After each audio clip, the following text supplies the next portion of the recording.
Okay, good afternoon to everybody. Thank you for the invitation. This is a brief presentation. As Leonardo told you, I am Marzia Malavisi and my colleague Paola Darò. We are civil structural engineers and we work in the field of structural monitoring and big data for a company, an Italian company, Safe Certified Structure, which deals with monitoring of big infrastructures such as bridge and tunnels. We would like to start with this simple question. What is big data? I think that most of you, maybe all of you, have heard about big data in recent 2-3 years and the rapid growth of this field, but do you know actually what it is? I would like to start with just a small example. So imagine that you have to buy a new car, and what you will do? Maybe you will open a website and search for a model or prices and so on. And starting from that point, all the days after, you will see on your emails, on your websites or Facebook and so on, all the advertisement about cars. So this is about big data, because of big data, because of the possibility of collect information and produce value from this information. So just to give you some numbers, we know that 90% of the data in the world today has been created in the last 2 years. And I think that this is an incredible number. You can think that there are 2.5 quintillion bytes of data created each year. And as you see from this graph, the amount of data is increasing exponentially every year. So we are producing more and more data every year. So what do you do with all this data? Well, this is a small definition of big data, which represents all the information characterized by high volume, so we collect a huge amount of data, as I said before, that are with a different velocity, such as in real time or streams and so on, and we can collect different variety of data. But the main point, the focus of big data is that we collect all this data, we analyze them to generate information. So we have to produce information, useful information that we can use for future analysis. So big data are collected right now, nowadays in different fields such as healthcare or education, communications, for statistical studies and so on, as all we know. And what about structures? I mean, can we collect data from structures in order to obtain relevant information about the health state of our structure? We know that civil engineering structure, due to their inherent vulnerability, can be affected by aging and degradation processes. And this will lead to loss of functionality or deterioration, and also, unfortunately, to collapses, as we have observed in last years. So big data can help us to avoid all these processes. The main point is that structures are full of uncertainties because we are not able to predict exactly what will be the behavior of structure. So we have to try to assure the structural integrity in order to have a structural maintenance that will be more effective, cost-effective and time-effective. Right now, the traditional methods and technologies used for assess the health state of structures are visual inspections and in situ tests. I'm sure that all of you know what I'm saying. So visual inspection are performed by inspectors or engineers, or through drones, the use of drones in recent years, and while in situ tests are performed through load tests, or also extracting core samples from our structures. But are these traditional methods sufficient for assessing the health state of structures? So let's challenge it. Okay, so what do you think? Do you think they are sufficient? What would you say? Yes, no, maybe? No. Okay, Professor Caressa says no. Do you agree? Probably not, probably yes. We are dealing with big data, so we would like to challenge it with you, collecting data from you guys, from this room, seeing and trying to pretend to be engineers on site, doing virtual site inspections. So let's see what happens. We know you have a phone, surely you do. So please take your phone and type kahoot.it, which is a very nice application that will help us collecting data. You can work let me know when if you found the app. You just have to find the app. Yeah? Yep, okay, next slide. Okay, I'll explain you the game, and then I'll give you the pin to play this game. You see on the screen a few questions that will be your pretending to be your site, your pictures taken on site, and you'll have a question, a time, and on your phone you will select your answer, and we'll see, like on the spot, on the go, who's the winner. Of course there will be a prize, so please make sure you play. We didn't say that there was a prize before, otherwise the room would have been full. Yes? I'll let you know in a second. Okay? No, you don't. You don't have to download the app. You just have to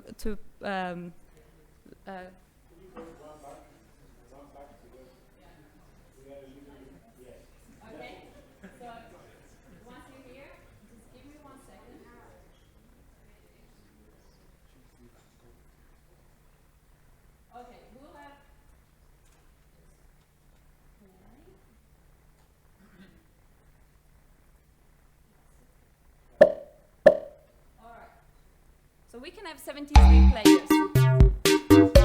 Can you please digit the pin? And select a nice nickname.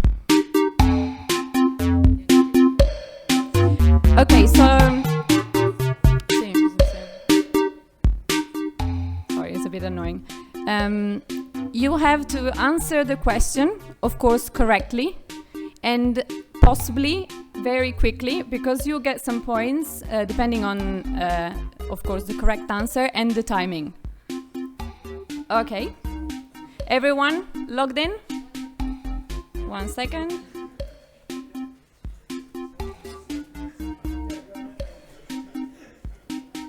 Okay, don't worry, because the first 2 questions will be just mock-ups, just to try. Ready? Kahoot, just wait a second, I think there's one more. I know, everyone will like it. That's what big data does. We have fun every day with structures and data. Yeah? Okay, let's go. Okay, first question. All right. Is math an opinion? 1 + 1. What's the right answer? 10 answers. 15. Data coming. 22. How many players? You have 1 minute per question.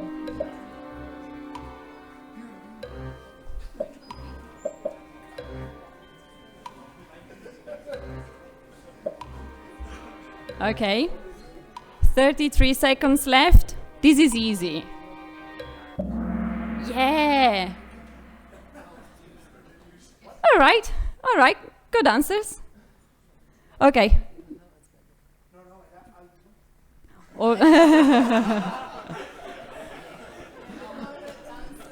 Right, okay, we know you're engineers, but that's fine. We are not gonna tell anyone that you got it wrong. So next one. Okay. Okay, so good one. Well done. Okay, keep the podium. Next one.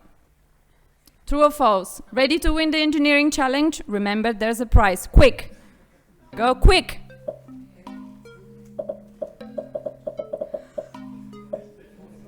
Quick.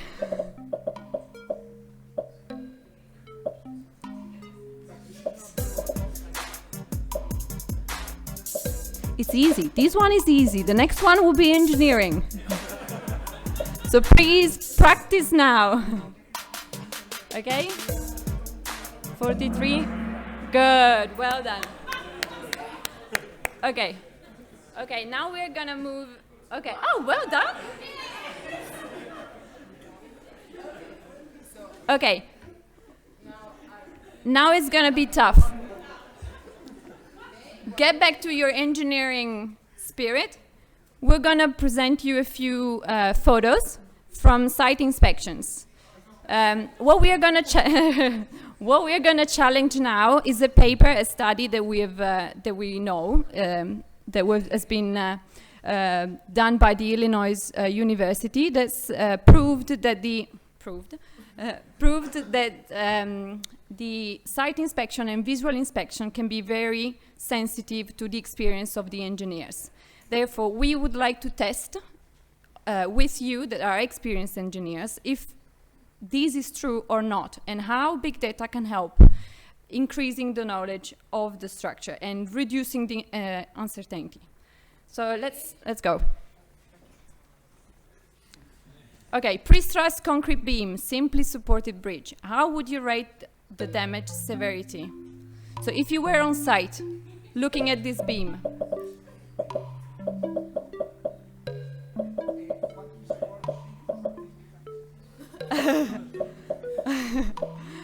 there's a debate here between serious and critical.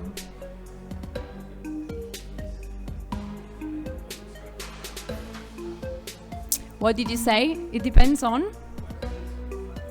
Is mid-span, simply supported.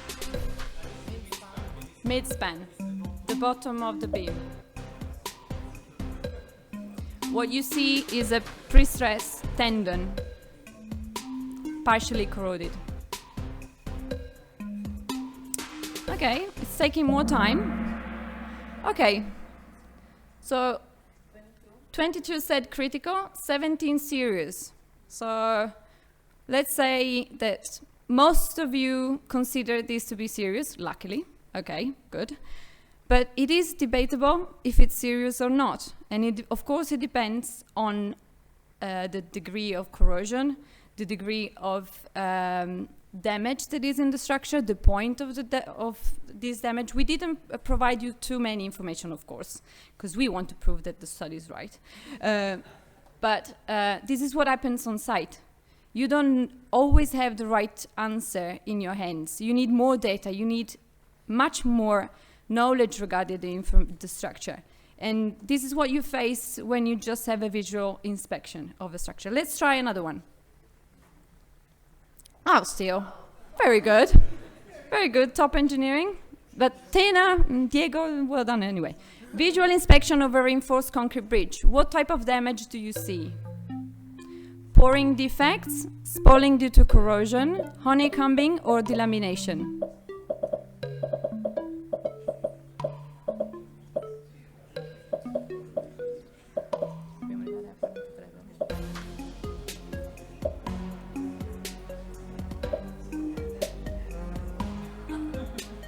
$38, $39, almost there.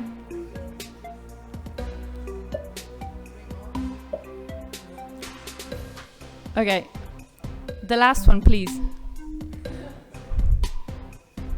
Otherwise, we have to wait 24 seconds. One is missing.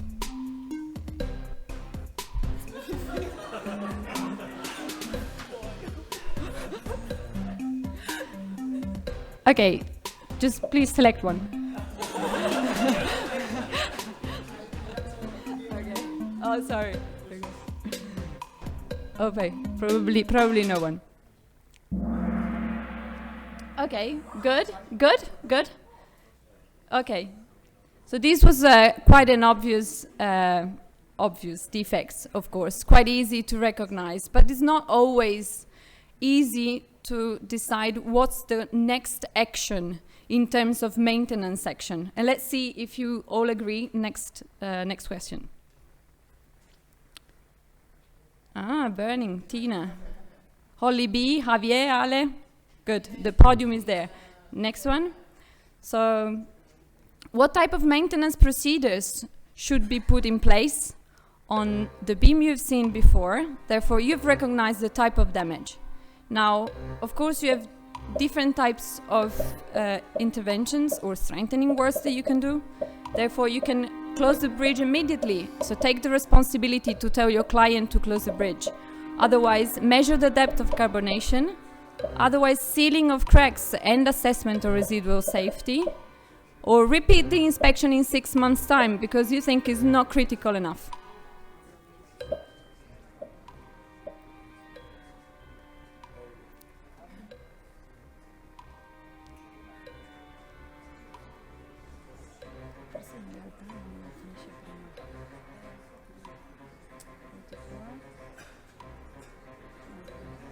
Okay, we've given you 1 minute per question, but you're pretty good.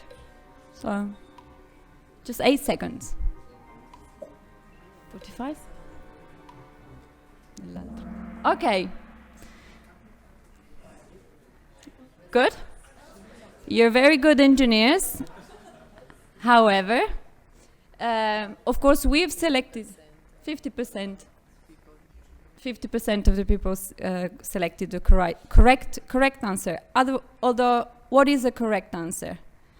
Is the answer we have selected, of course. But it's also, I mean, measure the depth of carbonation could have been as a correct behavior as well. Of course, it depends on how the structure is behaving. Probably repeat in 6 months' time wouldn't have been a good answer. Close the bridge if you're particularly scared, maybe, but your client might not be might not agree with you. But it is debatable. This shows you that probably the research was right. Next one.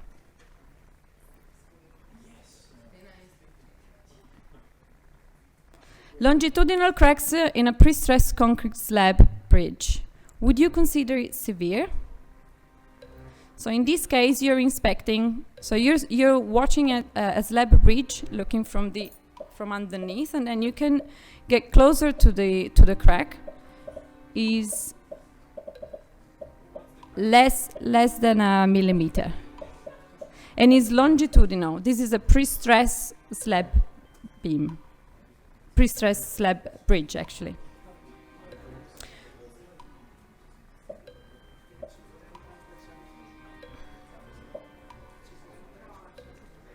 This is a case we had to face and we monitored, and if there's time, we will show you the data coming from this bridge. So yes, immediately close the bridge, limit the traffic and inspect the prestressing tendons. Low risk, repeat the inspection in 3 months' time, or not at all, it's all fine, because it's longitudinal.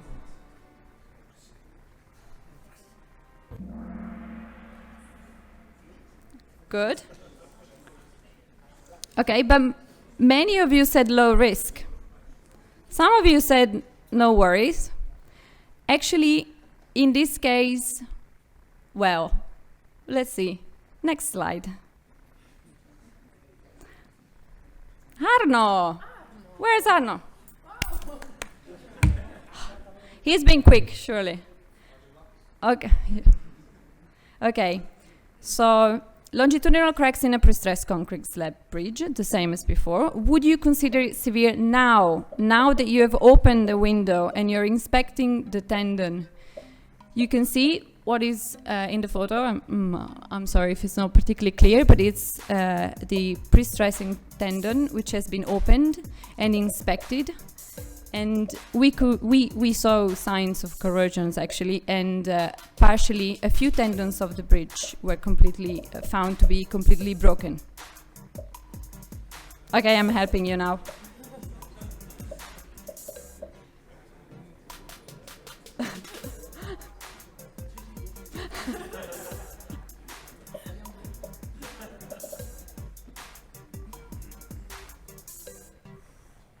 Okay, so it was 50-50 before between limit the traffic and low risk. So basically we have hidden part of the information that you had. We had all the information, of course. But an informed, experienced engineer. Wow. Okay, no, the correct answer was still limit the traffic and inspect the pre-stressing tendons. And check the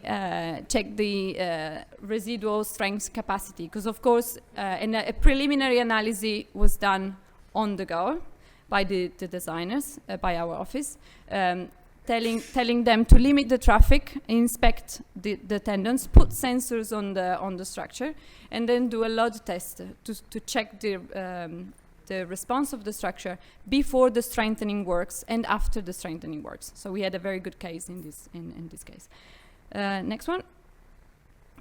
Arno, well done.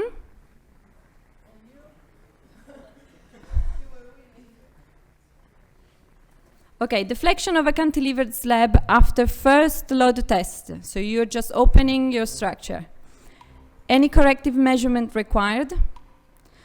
So you've just poured your concrete, removed the scaffolding, and your cantilevering slab is deflecting that much. What would you do?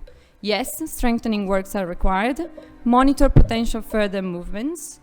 It depends on the entity of the deformation. Or no, just level of the asphalt is fine. Everything is fine.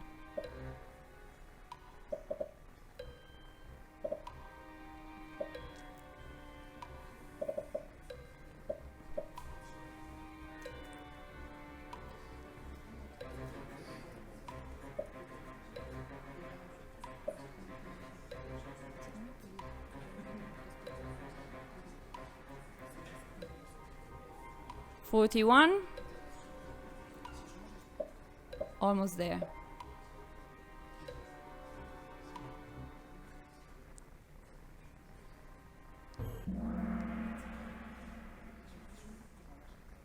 All right, debatable, okay.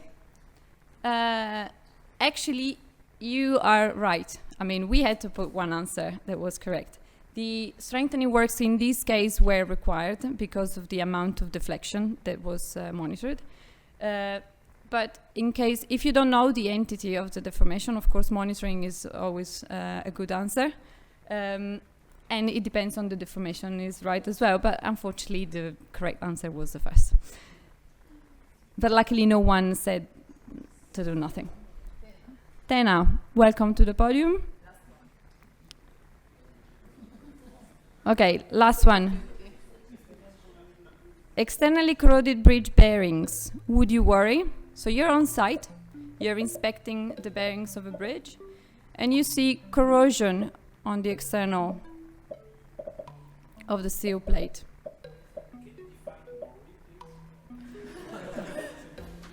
As an engineer, would you suggest your client to do any further actions of maintenance, or would you just say, no, it's not a problem at the moment, and you as a maintenance scheduling, you would do maintenance on a scheduling basis, which is probably postponed of 6 months or a year time with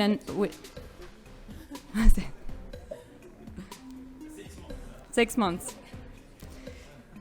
This is an example of the responsibility that you have to take if you have limited information on the structure. 9, 8, 3, 3, 2, 1. Haha, 50-50. So probably the research was right, because 50% of you said yes and 50% of you said no. In reality, in this case, it was worrying, let's say, in a general way, but it wasn't a problem because the bearings were perfectly working. The functionality of the bearings was okay, and it was just a cosmetic problem, external problem. Okay, next one. No, c'è ancora una. Next. Okay. Do you think there will be a prize at the end of the quiz? Be quick. True or false? You're better at this than before.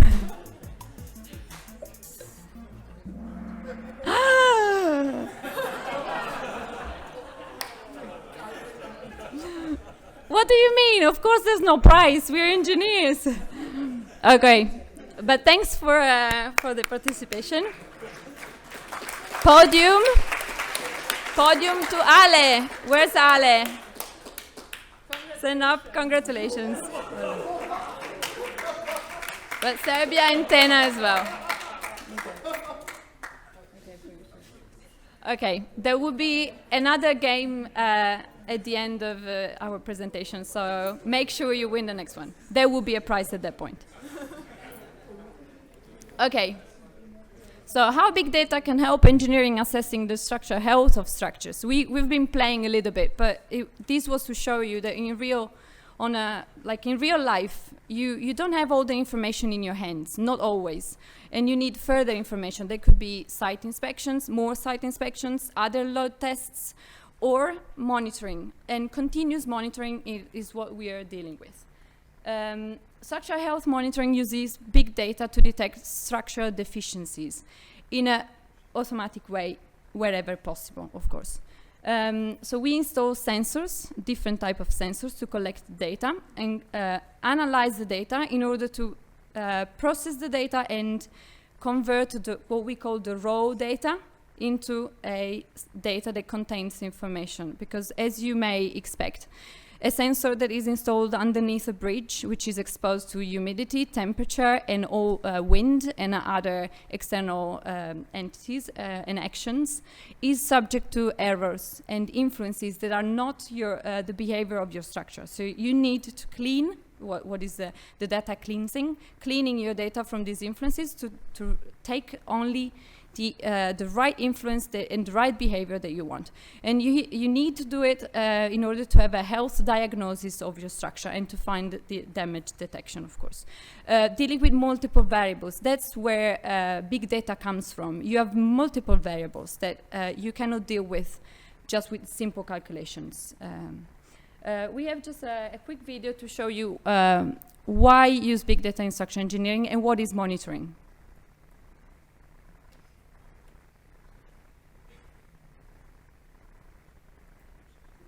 Structural monitoring is the Sorry, the Kahoot was too loud.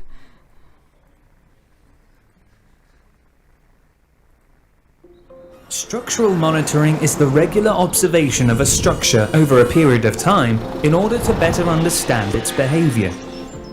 It's important to be clear on why you want structural monitoring. Structural monitoring is used to confirm a structure or component is safe in its everyday use. It can be used to spot potential problems before they result in damage to a structure, even in areas that are normally out of sight. Structural monitoring can also be used to understand how best to maintain a structure and extend its design life, or to inform us if construction, maintenance or demolition works are going to plan. It is important to be clear on what it is you want to monitor.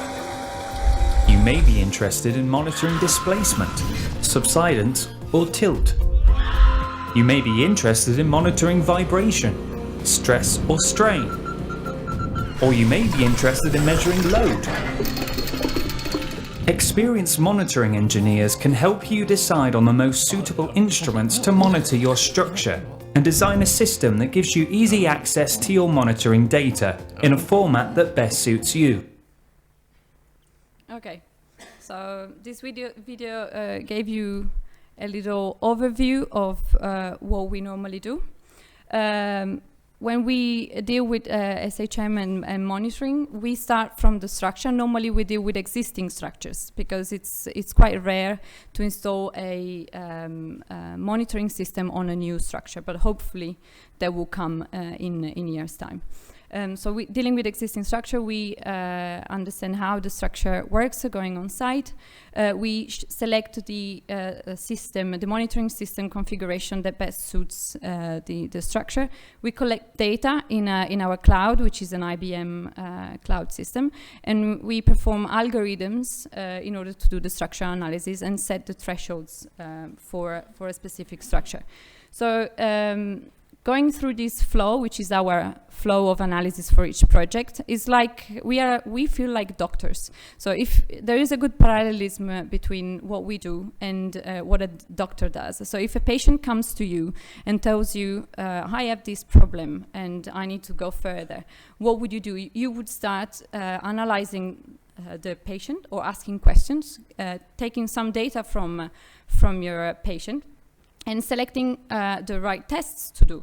So it's what we do, is the monitoring configuration, the selection of sensors, the installation of the right sensors in the right place. And as a patient, you decide to do some medical tests, and we do some medical tests on the structure as well. After placing the instruments on the structure, we do a load test wherever, of course, wherever possible. On a bridge is always possible. If we're monitoring a tunnel, of course, we cannot do a load test, but we will do other techniques to test our FVM model. Because what we are doing is analyzing the response of the structure on site and compare it with our FVM model in order to do an FVM model updating of the mechanical parameters of the model. As you may know, an FVM model is never always perfect because you don't always know the right materials, parameters, characteristics, the reinforcement. With old structures, maybe you don't even know the S-build that has been performed on the structure. After having updated your model, you start collecting data that are stored on a cloud. So you get many data as you want. So you as an engineer, you have to decide what type of data, when to collect the data, how many, and when doing the analysis, and what type of analysis. After doing the structure data interpretation, you're able to help giving an experienced decision support to your client and to your engineers. We are working as structural engineering, but also as data scientists, basically. The main focus is understanding the behavior of the structure from day one. So whenever you put your sensors on the structure, which could be after 50 years that your structure has been in place, and then detecting what is the standard behavior of the structure and detecting the outliers. So if the structure is starting to behave in a different way, with respect to the baseline. The data analytics and predictive models, so the artificial intelligence comes in place to make a good prediction on what is going to be the evolution of the damage on a structure. So going through our loop in a very, very quick way, the monitoring parameters are quite a lot. You can decide to monitor deformations or rotation or acceleration if you want to do a dynamic analysis, stress or temperature, humidity, or a multiple combination of parameters. And then you have to select the right sensors. You can have stress sensors, you can have strain gauges located in particular locations, accelerometers, clinometers, integrated sensors.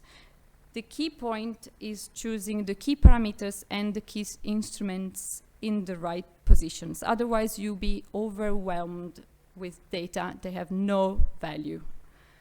This is just an example of a few pictures from a few projects we had. So we installed accelerometers and clinometers in tunnels and on prestressed concrete bridges and on the cables, prestressing external cables of a bridge. A few of these case studies will be analyzed at the end of the presentation. When we do a load test, apart spending a night on site with a computer and trucks, so having quite a lot of fun, we collect data. There's an example here of the sensors installed on this bridge. So 2 clinometers and accelerometers, our FEM model, the load trucks, and the data that we collect on the night. You see, we have a target deformation and the expected target deformation and what we read on site.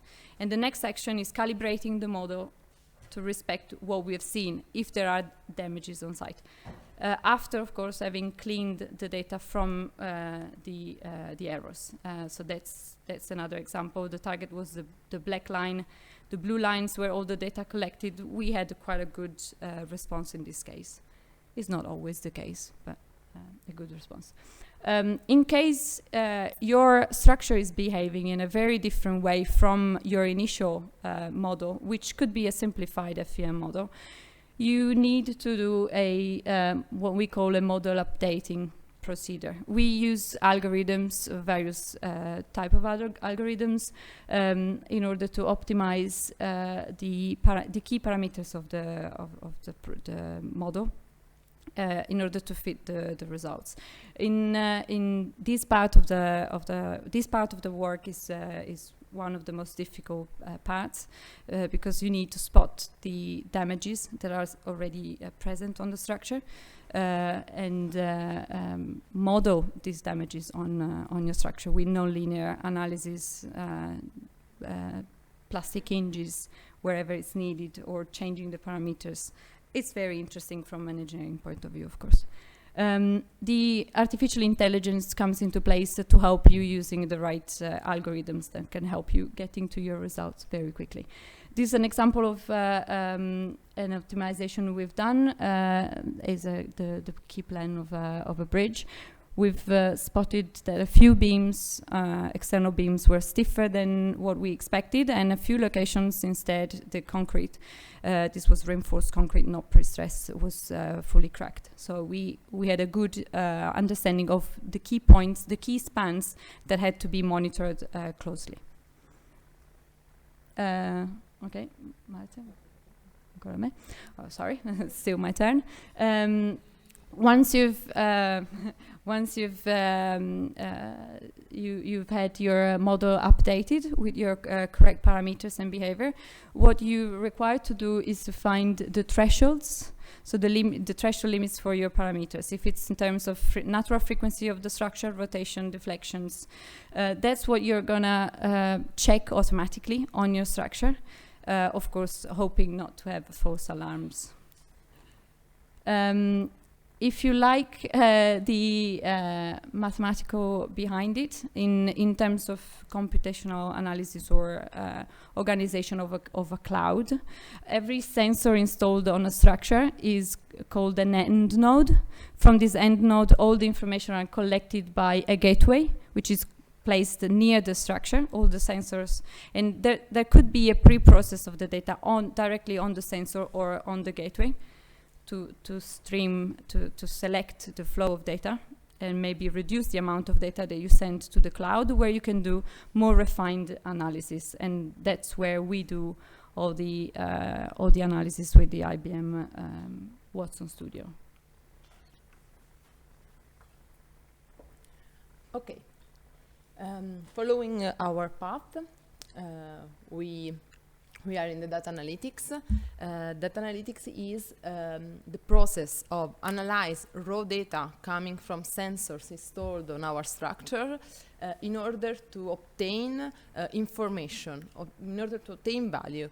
There are a lot of methods and technologies that allow you to analyze your data, from correlation analysis, dynamic analysis, and so on. There are a lot of methods, but the key point, the focus, is on selecting the relevant parameters that allow you to understand the behavior of your structure and to identify if something is changing.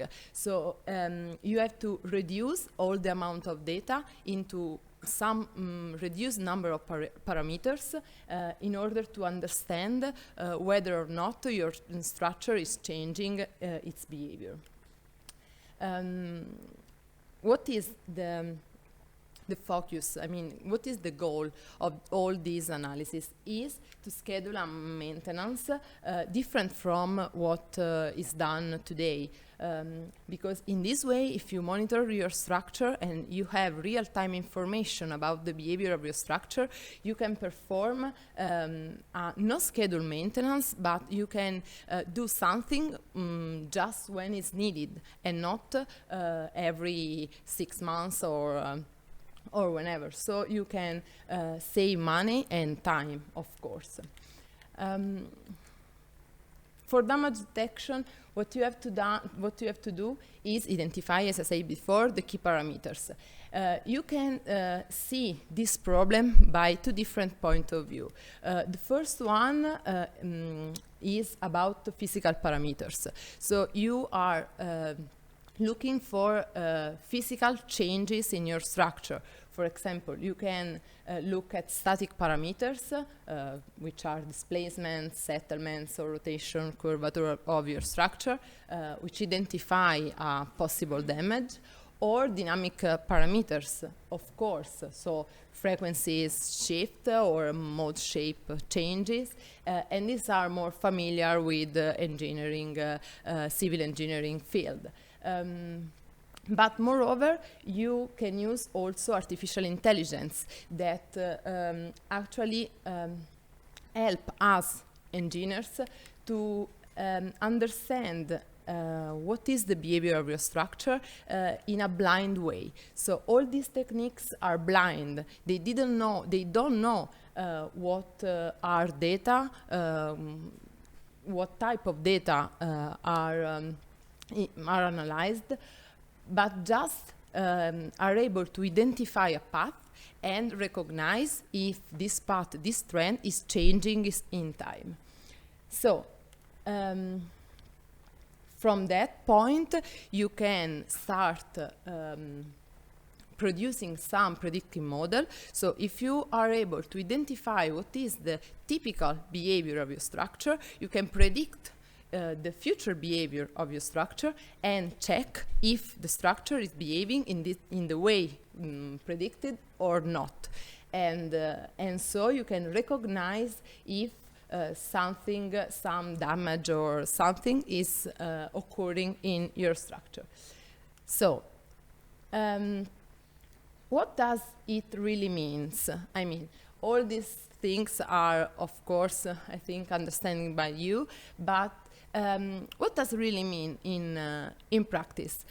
So we have a game again, and we will show you some kind of analysis, a different kind of analysis performed on data coming from one of our structures, and we can see how different techniques can help us to understand and to see different behaviors.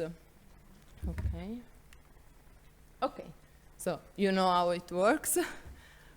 You have learned it before. Okay, now let's So. keep the volume, huh? Abbandonar.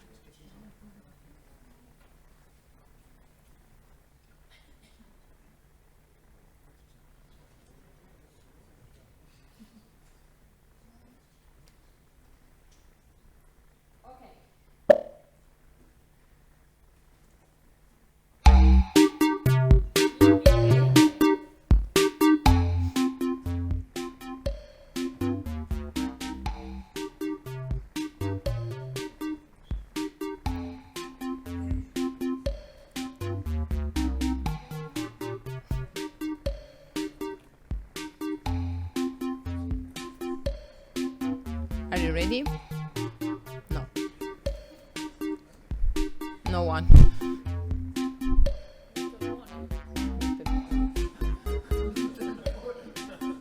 Gomri.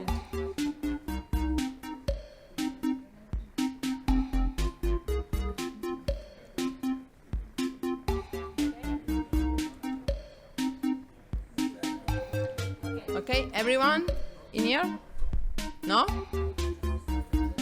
Okay.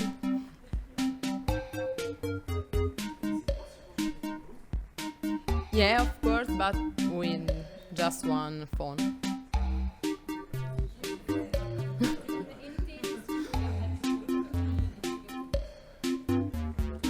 Okay, are you ready? Perfect. Okay.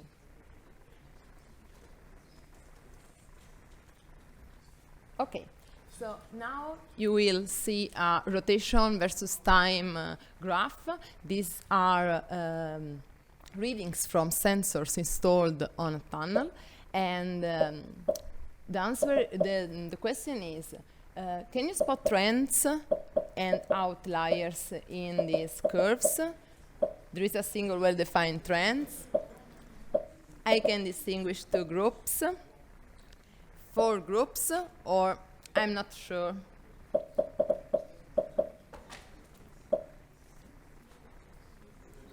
So these are raw data from sensors without any analysis performed on it. So this is your starting point. When data comes from sensors are more or less this way.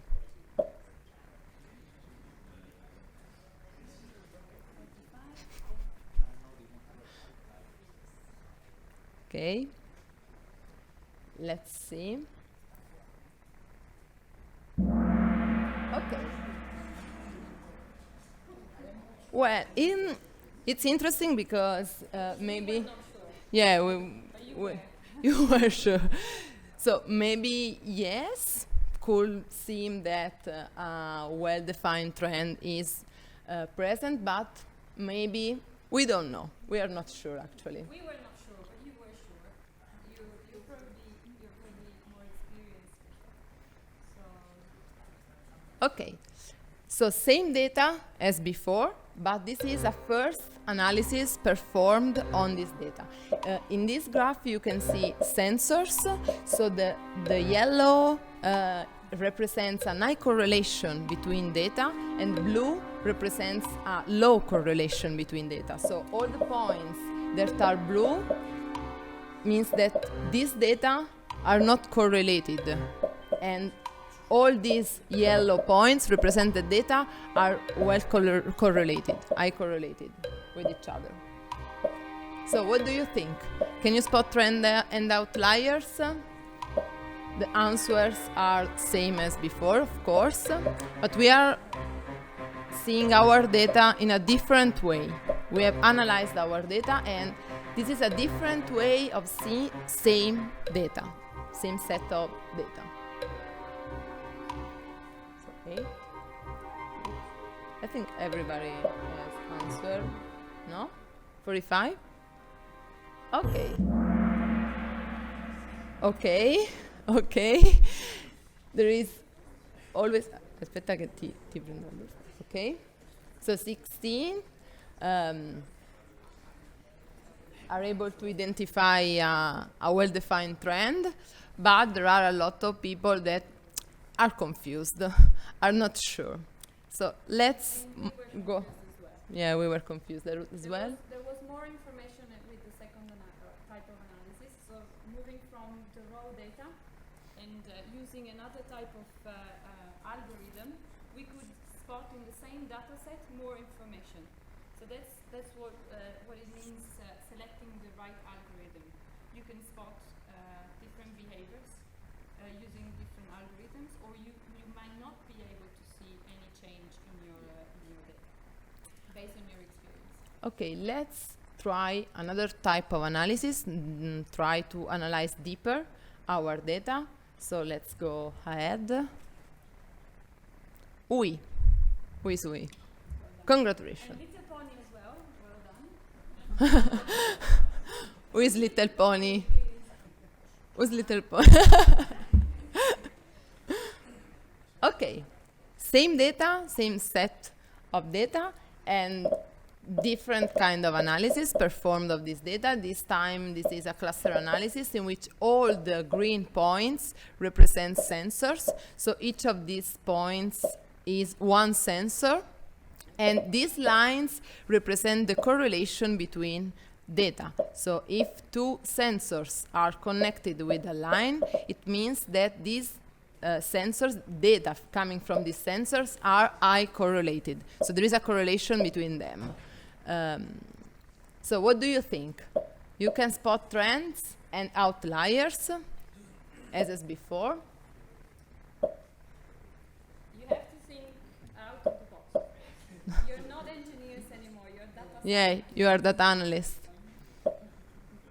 I think it's pretty hard for engineers think in this way. We have experienced this years before. Wow! Of course.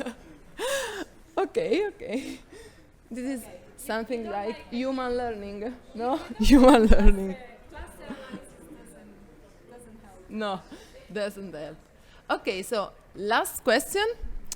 Last type of analysis. Let's see what well done. Okay. So, same as before, the last type of analysis. Can you finally spot trends and outliers?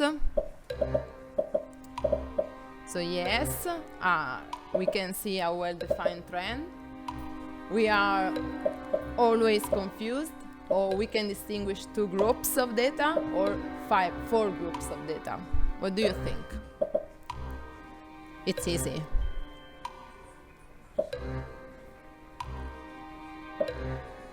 You cannot give the wrong answer because it's too easy. Maybe not. Huh. Let's see.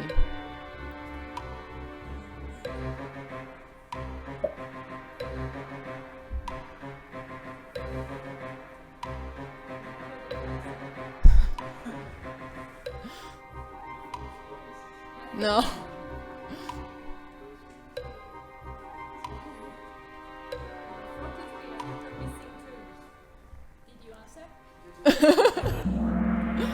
Okay. Well done. Most of you identify the correct answer. So, as you can see, different type of analysis can give you the possibility to identify trends and paths in your data. So, the most important thing is to choose the right type of analysis that you have to perform on your data in order to identify trends. In this case, this was a tunnel that we monitored years ago, and so we were able to identify these two trends which represented two different movements of the tunnel in two different sections. So all these data, all sensors, were put in the transversal sections of our tunnel, and we were able to identify two different trends, so that the tunnel was moving in two different ways under a landslide. Okay, so well done. Let's see the winner. The winner is Tipsa. Who is Tipsa? Well done. Congratulations. Surprise, Paola? Okay, so actually the prize is non-knowledge. Okay, thank you very much for Thank you. abandonar. Yes. Okay. Okay, let's go ahead. Okay. Okay, so right now we will present some case studies, some of our applications, monitoring applications. 3 are bridges, and the last one is the tunnel that I was talking before.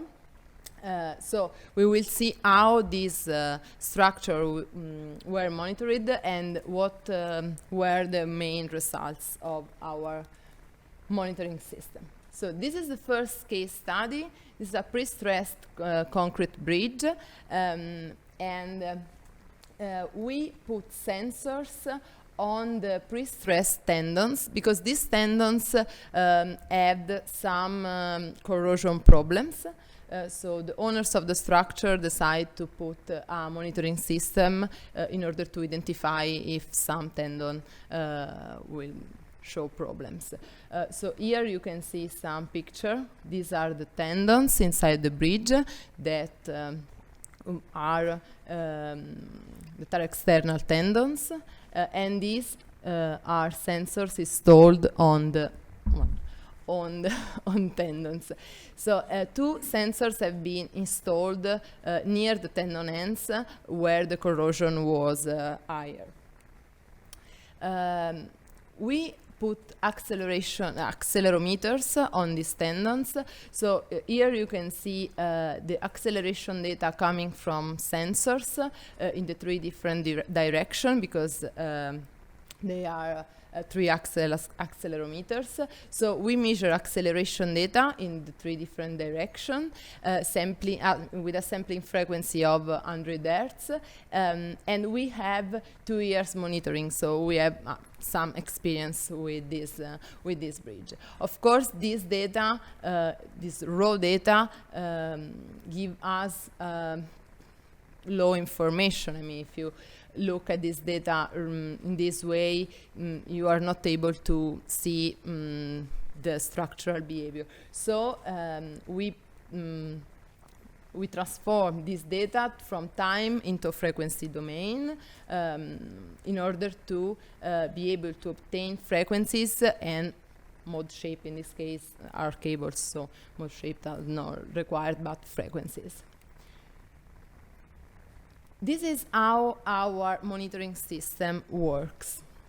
So we have set 2 threshold levels, because your monitoring system has to be strong enough and reliable in order to avoid false alarms, and to identify and to select which are structural problems and which are just abnormal condition, but that are not problems from the structural integrity. So we have a first threshold level in which we monitor, we calculate some statistical indicators. In this case, it was a standard deviation, but could be something like the peak-to-peak or something like that, statistical indicators, inside the gateway. So this will mean that you are working on gateway and not on the cloud, so you can save computational space.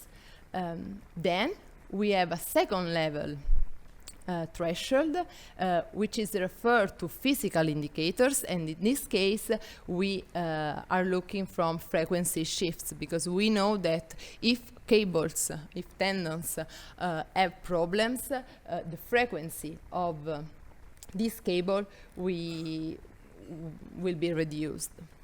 So how it works? If a first level threshold is exceeded, then the second level threshold, the second check is performed, and if also this second level threshold is exceeded, then maybe will be a structural problem. Okay, so what?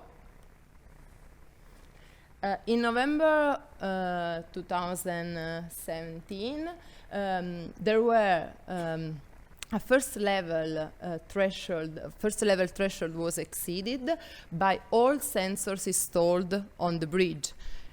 So it was like, okay, let's see what's happened. And then the second level threshold were performed automatically in the cloud, but frequencies, there were no frequency shifts, so there was no physical problem, structural problem. What happened? An earthquake occurred near our bridge, so all sensors, of course, registered the event, but the earthquake had no consequences on the structural integrity of our bridge. So this is an example of how this 2-level threshold can help you to identify automatically structural problems or as in this case, abnormal conditions that are not structural problems. In this other case, on December 2017, a first level threshold was exceeded, but in this case also the second level threshold was exceeded because we registered a shift in frequencies, in natural frequencies of the cable. And what happened? Well, there was a strand breakage in one of our cables. So one of our cables lost one strand.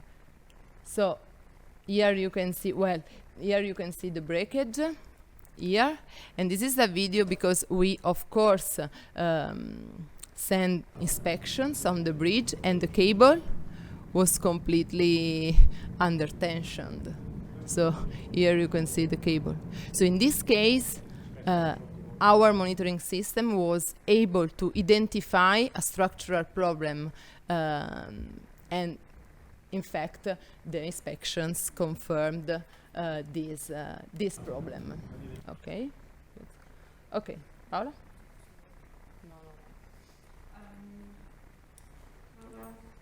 Okay, a second case study refers to what you've been looking at during the game that we've done.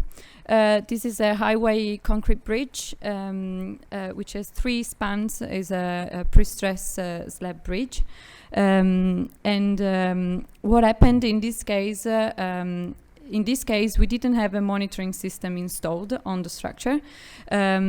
It was the monitoring system was installed and was triggered by a visual inspection in this case. So someone did exactly what you did beforehand. So went on site, spotting the longitudinal cracks, and had an engineering judgment, considering that that crack was sufficiently critical to justify the opening of inspection windows on the structure. So this crack induced the client to open a small window to check the integrity of the cables, and they did this test all over the bridge, and they discovered that not most of the tendons, but a few tendons were completely failed and completely untensioned, and a few tendons were starting to corrode. So at that point, of course, the analysis were done quite quickly. And at the same time, we were asked to install a monitoring system. We installed 5 sensors under the bridge, 5 clinometers and 5 accelerometers, and we had the opportunity to test the structure when damaged and after the installation of the strengthening works.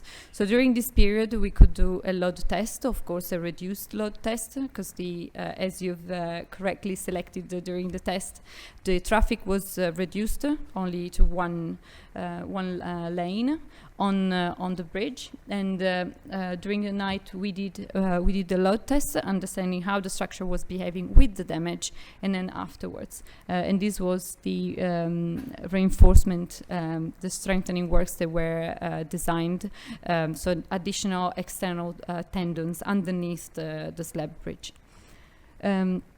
So these were our 5 sensors that were installed in the key points. Mainly, we were more interested in the accelerometers because a shift in the natural frequency of the bridge was a better parameter to analyze to see the damage, the damage affection. These were the inspections that were done.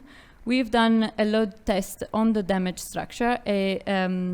As you can see, the black line is the target of the undamaged FVM model, and the blue line is the answer, is the response of a damaged structure. As you can see, at mid-span, there's clearly the sign of a plastic hinge forming.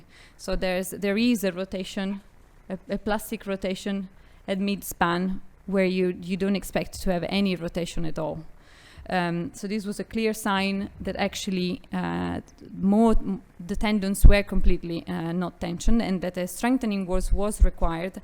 And we could compare the behavior of the strengthening works after the installation. So we could monitor the also during the tensioning of the cable, and we could see the camber induced by the application of the external cables. So when they tensioned the external cables, we could actually see the pre-camber in terms of natural frequency, so stiffening of the structure. The frequency increased, so exactly the opposite of what you've seen for the cable. The structure has gone stiffer, of course, with the strengthening works. And these were the inclinometers installed near the support. So we could see the rotation induced by the strengthening works and calculate the amount of rotation that was expected and the amount of natural frequency shift that was expected to be obtained.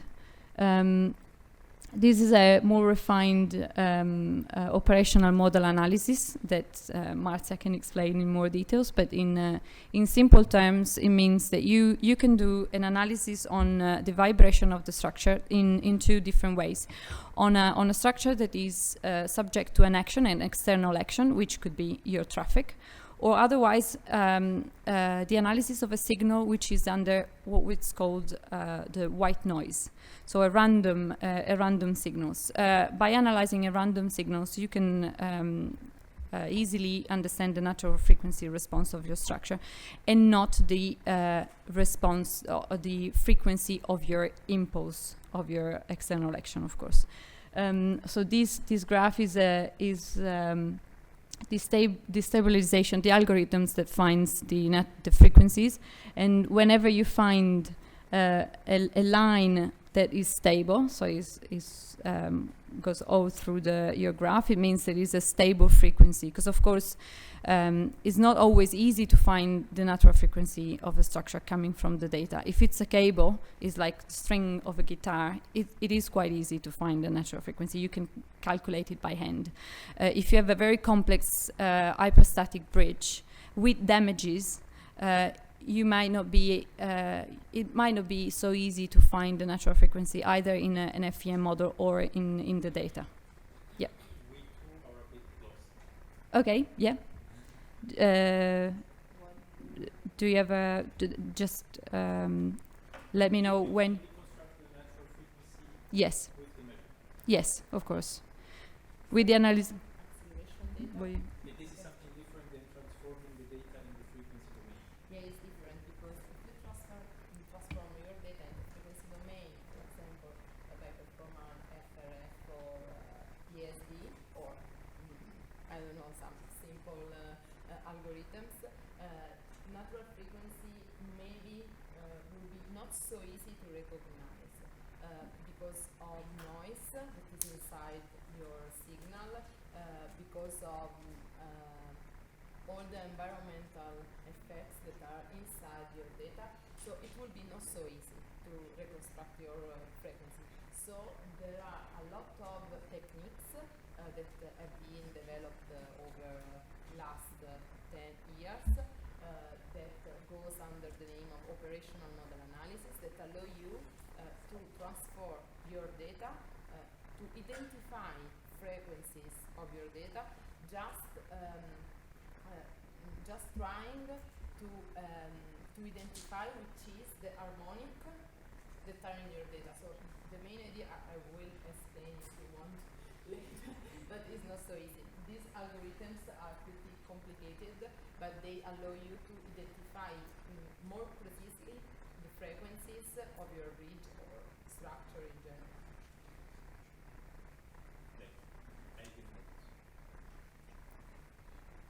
Yes. Yeah, I can understand that it's not so easy to get, and we were worked on it in long time because it's not so easy. But this kind of algorithms work well, and also if you see, Also, if you have a lot of noise or environmental effects, you can reconstruct frequencies of your bridge in this case, and to compare these frequencies in time. If you want to know how this algorithm work, I can explain you, but maybe later. So you're probably more accustomed to your eigenvalues analysis and the frequencies that you get from your FEM model. So if that's your target, you do your analysis, you get the masses, the principal frequencies of your structure. You need to compare what you're calculating with your finite element model, which is your engineering point of view, with your data. So what you have to find is a match-match. Right? So if your model says that your structure, your first frequency is 5 Hertz, you need to find that the measurements on the structure gives you the same answer. So you need to measure the first dynamic mode in 5 Hertz. If you want structure is not that one that generates the 5 Hertz. No, it's the natural frequency of your structure. It's like what do you mean? No, sorry. I've seen. Maybe I have. It's not. You are worried about how to extract frequencies from acceleration data. This is your. Okay. For example, you know about Fourier transform. Okay, it's something like this. Of course, the Fourier transform, which is the FRF, it's the same thing, could be more affected by noise, by temperature, humidity, and or environmental effects. So you need more strong algorithms. So this is the point. So what you do is to put sensors on your structure and extract frequencies, natural frequencies of your structure the first day, and then to compare natural frequencies if a damage not occur in your does not occur in your structure will not change because it are intrinsic properties of your structure. So if natural frequencies do not change, so remain constant, it will mean that a damage is not occurring in your structure. If you see a change in natural frequencies, this will mean that a damage is occurring or something is changing. Maybe it could be a damage or, well, in most cases it's the reduction of stiffness, but as in this case, could be a strengthening work. Okay, so it will be that something is changed. Is your control parameter, the frequency. It's more clear? Perfect. This was very useful from our point of view, from a data scientist point of view, and also as a structural engineering point of view, because we could match the analysis that we do on data and the analysis that you do with your FEM model. Of course, you're expecting a certain effect of your strengthening works, and you can prove it's effective on site. This is another interesting case studies. Maybe from this case study, this thing could be more clear. In this case, we have this bridge, which is dismissed, and the owner of the structure decides to carry out a load test in order to verify which is the strength of this bridge. So before perform this load test, we put sensors as before, so 5 clinometers and 5 accelerometer on the structure in order to check the evolution of the damage in time. So this is a picture of the bridge, which has been loaded gradually from 0, of course, from no load until 920 tons. So it's a big load. And we have measured acceleration in the 3 different directions, tilt data, and temperature and humidity data too. So what we have seen from clinometers, we were able to reconstruct the deflection of the bridge under all these loads, and also when these loads were removed, the residual deflection after a damage. So as you can see from this picture, when the structure is damaged, residual deflection can be observed on the structure. Also, we were able to identify the moment in which cracks started to open by using the stiffness reduction in the exact moment in which the cracks start opening. So this was really interesting for us because we had the possibility to check our algorithms and our methods on a real structure that has been monitored under a damaged condition. From accelerometer results, and maybe this will clarify something, as you can see here, so these are frequencies, values.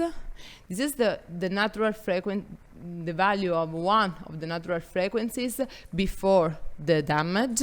And you can see also the frequency here. So this peak, every peak represents a frequency. So as damage increased in time, so the structure were damaged, frequency value decrease in time. So frequency value decrease as a function of damage evolution. And you can see here as this decrease is pretty clear. Also, we were able to reconstruct the mode shapes of our structure, compare this mode shape with the FIM model, and to evaluate the difference, the evolution of mode shapes with damage. And also in this case, we can observe that mode shapes, this is the first mode shape, just an example, change over time with a damage. So if a damage occurs in your structure, you will see a shift in natural frequencies and also a change in your mode shapes. Okay, this is the last case study we want to show you.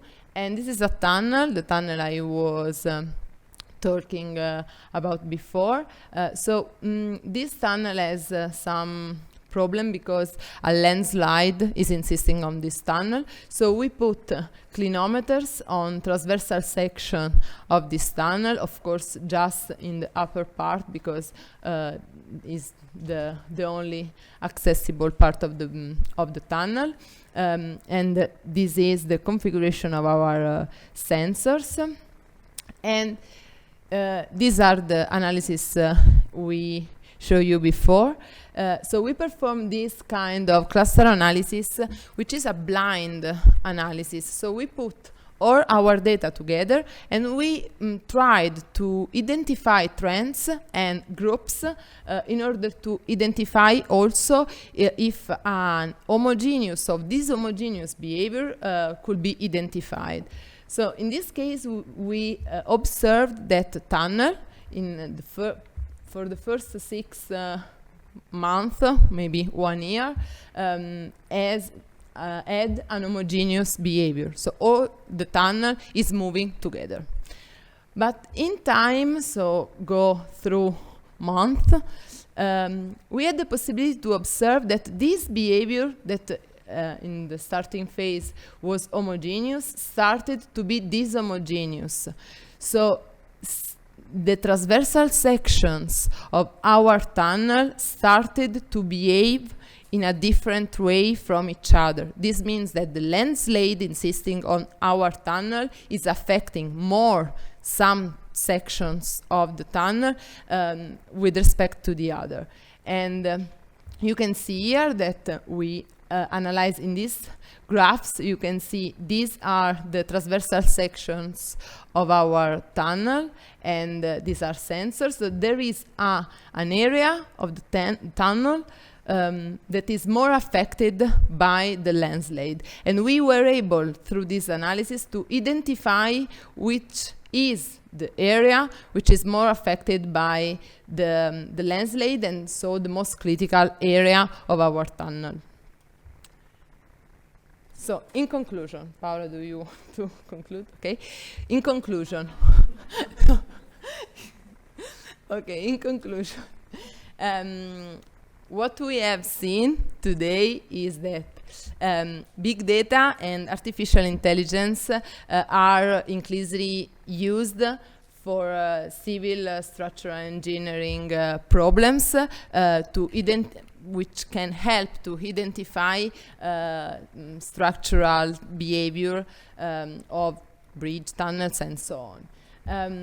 Structural monitoring can, of course, benefit from all this data collected by sensors in order to generate information.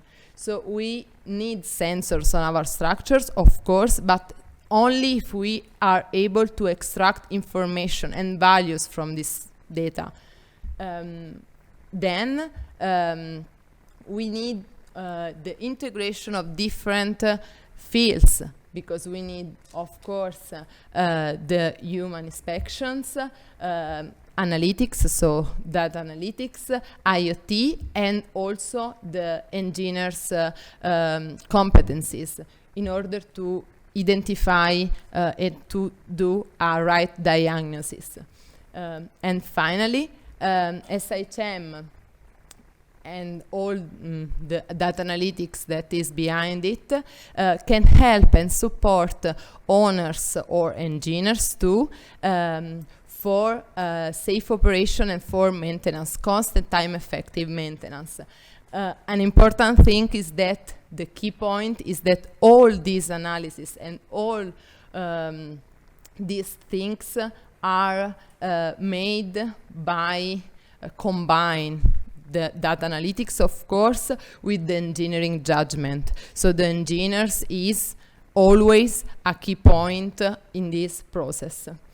And that's it. Thank you so much.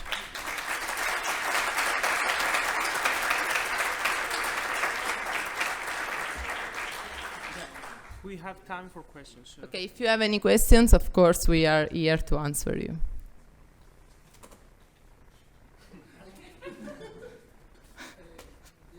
I have a question about do you have any experience with a kind of structural health monitoring from the construction stage until the end of the...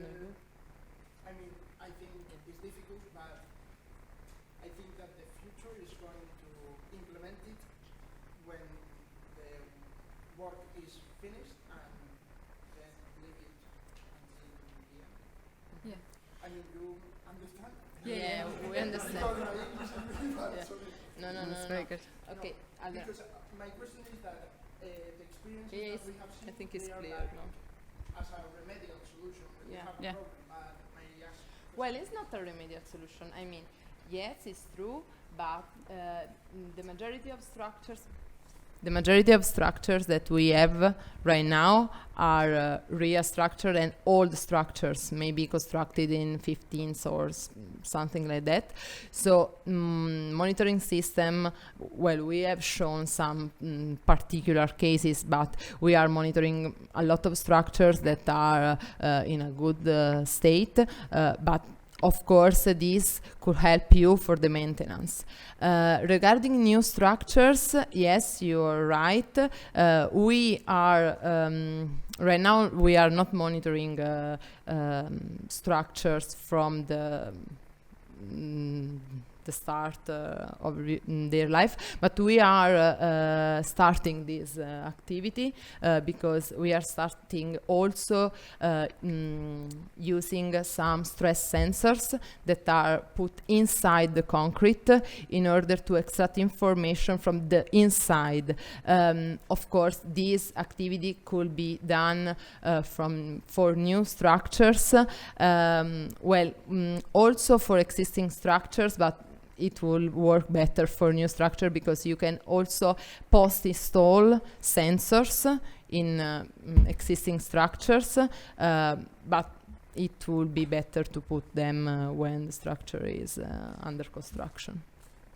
Would you add something? It is definitely we hope it's going to be the future, because if you collect data and you have good algorithms, they will tell you the behavior of your structure from day one till the end. You have a more efficient maintenance program.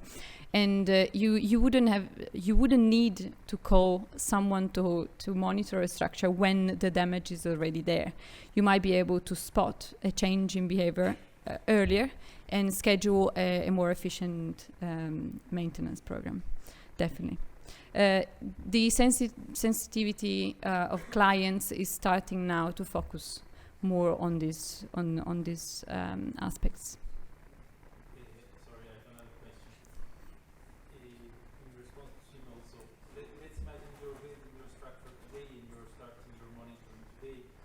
And if we design structures that last at least 50, 100 or plus years, how do you make sure you will be able to analyze the data in that time? Of course, this needs to be considered. There is a lifetime of sensors, which is definitely not 50 years or 100 years. So there is a maintenance plan for sensors as well. Your sensors needs to be maintained, maybe changed or updated, because technology, as you can see, changes quite quickly. So what is going to happen is having sensors that has the possibility to be updated remotely with updated softwares, or replaced. If you use wireless sensors, for example, there is an issue of batteries. Batteries lasts for, 10 years maybe, but maybe less if exposed to a very low temperature or very high temperature. So this needs to be considered. But if you start early on and you consider to have different type of sensors that could be changed, and maybe you need to add different sensors in different times of your lifetime, that would give you enough information in order to maybe act on or replace either your sensor if everything is going right, or replace your bearings. For example, it's always a cost balance. For example, if you're dealing with bearings, we have been contacted by bearing suppliers, because you have a schedule to change your bearings after a certain amount of years. Because your hypothesis is a certain amount of fatigue on your bearings. But if you prove that your bearings have not been used that much, you can probably change your bearings with a different schedule and save money, which costs a lot. So of course the maintenance is the right question, because the sensors don't last forever and don't last for 50 years. But you need to think about it from the start. It's like being a patient, of course. If you are monitored constantly, if you do checks, maybe on a less regular basis. If you start from the beginning, you're probably not collecting data every seconds. Maybe you start collecting data every month, and then you change your frequency rate of sampling based on the problem. Or maybe you switch on your sensors only if you have a threshold that is passed. Other questions? Yes, I am thinking do we need to monitorize all the steps? When we need to use that system? Do we need to have that system all the lifetime of the structure? It doesn't make sense. Because what you are doing is when you really have problems, you design carefully Yeah. way to get more information. Yeah. Then when you solve the problem, you don't need any more. It would be. No, it's it's right. What I want to say is, if we have the technology, we start doing very good things,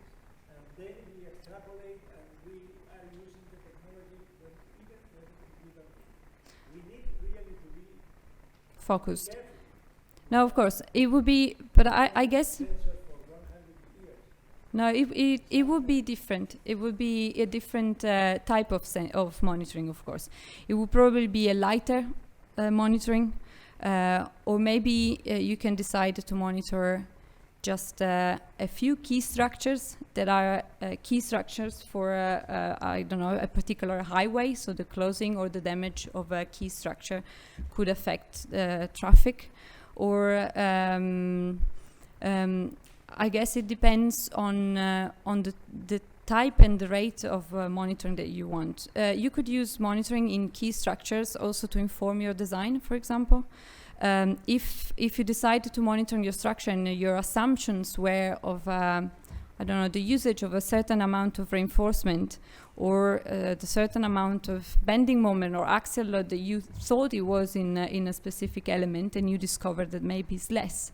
Next time you could probably be more efficient in your design. I mean, there are many different situations, yes, and different needs, and you need to respond to different needs in different ways and with different type of analysis. Of course, these analyses are justified by problems always.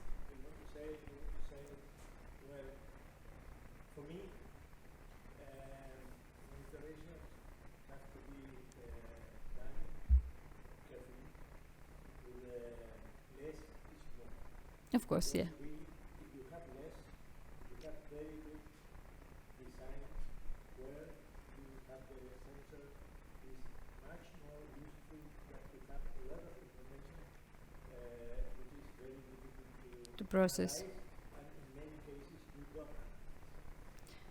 You see, you will do that, but according to my experience, Yeah. we have experience in things and bridges which are with the sensor and nobody Looks at them. is studying that information. This is one thing. But research is another thing. If you design a new bridge and if you want to have more information, you can do monitorize the behavior of some of the elements in Mm-hmm. certain types, and this is the way you can know this is not. But we need to use this powerful instrument with a lot of problems. Of course.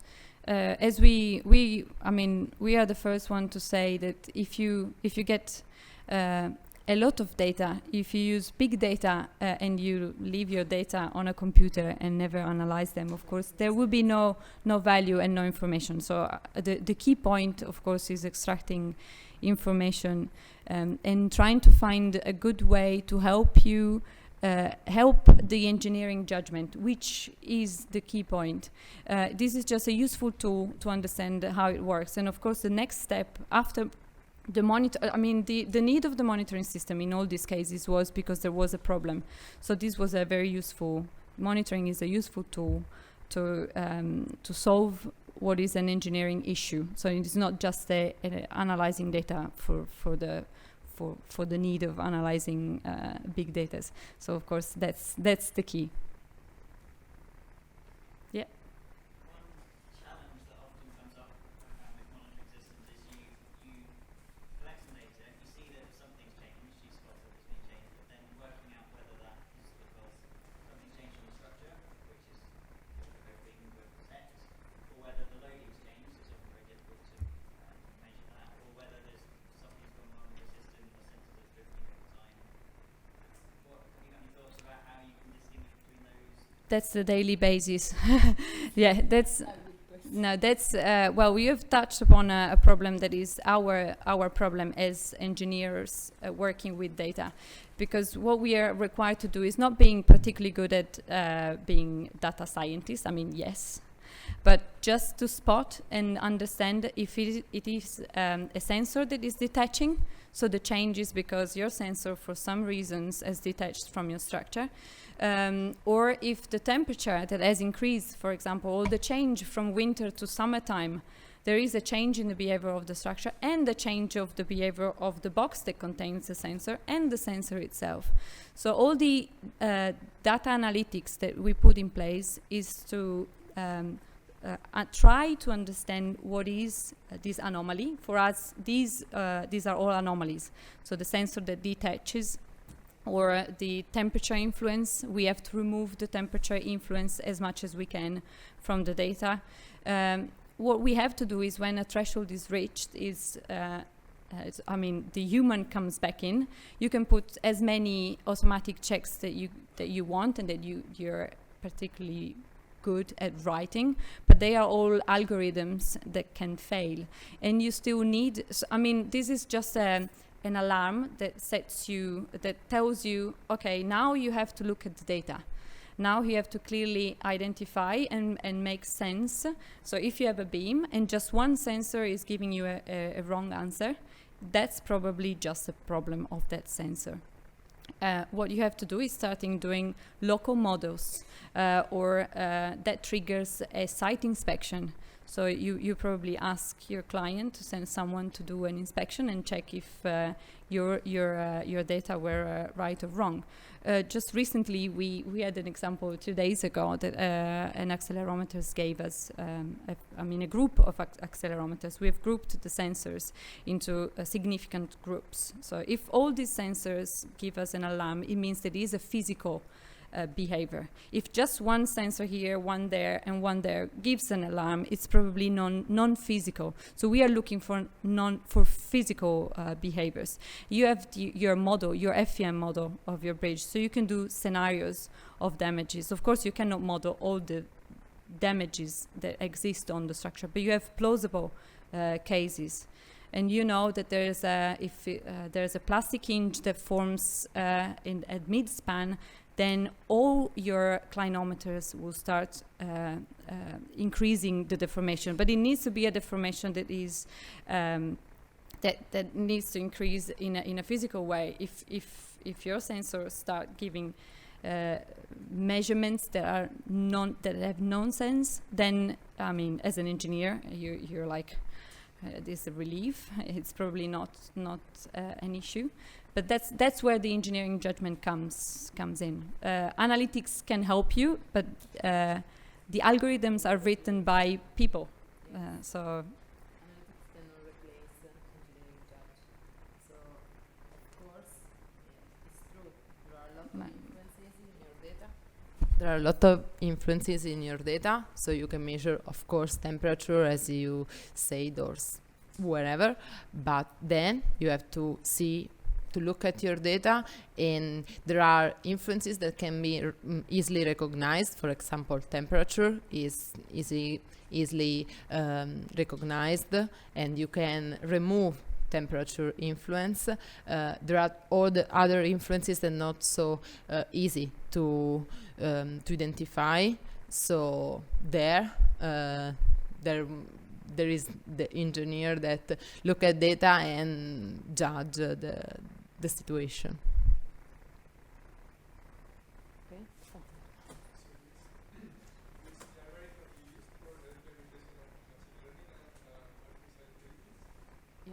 What? Sorry, what? Library. We use Python as a language, and we use Spike, for example. Or there are a lot of libraries that in Python that are able to perform machine learning as cluster analysis and so on. Mainly Spark. When you do an action on a bridge, do you always rely on a finite model on the bridge to perform the analysis, or do you sometimes just put sensors how much? Well, we in general we always do make a FEM model of our structures in order to see and to predict which is the expected behavior. But of course, we look also on data. So what we do, as Paola explained before, we do our FEM model, we update our model, and then starting from that, we start to see if something changed. So it's like model and data. It's an integration. Just blind analysis, just pure blind analysis, like the cluster analysis, can be done on just on specific cases. For very simple cases, if you can do a hand calculation and you don't need an FEM model, but normally if you have a complicated bridge, it's not particularly easy to do hand calculations. Yeah, that's. I mean, the FEM model, you do it once, and then. No. You do your FEM model, but you do it at the beginning, and then that's your baseline. Yep.